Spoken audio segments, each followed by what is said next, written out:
And now on the Ten Commandments we come to Tiferet, right in the centre of the tree of life. And on the extended Jacob's ladder, that's the base of Beriah, the spiritual world, the centre of Yetzirah, the psychological world, and the crown of Asiya, the physical world. So it's like where we sit in a boat holding all the rows and the strings and everything to hold our lives together. It's the place of the eye. And the commandment for Tiferet is thou shalt not commit murder.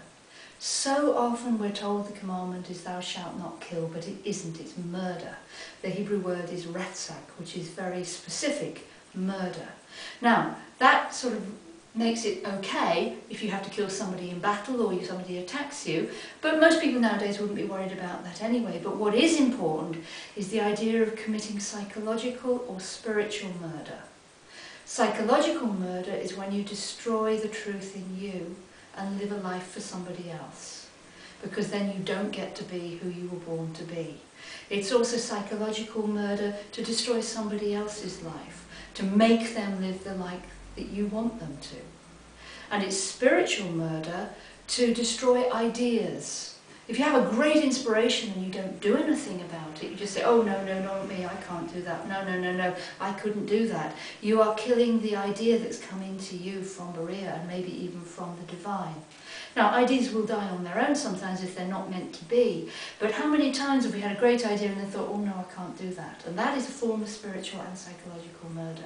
It's also a spiritual murder to destroy other people's hopes and dreams. So there's a lot more to Tiferet than we can think about. Really, it's what we feel right here in the solar plexus. Who am I?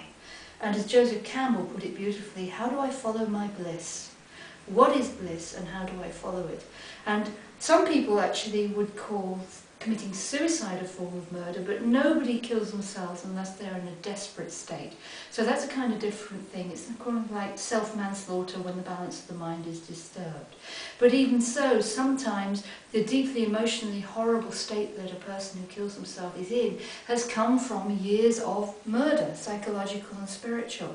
So we all have a duty to develop this blissful point within us and to be who we are. And when I say duty, I mean divine duty, as in seek your joy, be who you are. I know it's very easy to say, but every faith in the world says it again and again. Who are you? It's finding you that is the whole task of life, and that's what will bring you the joy.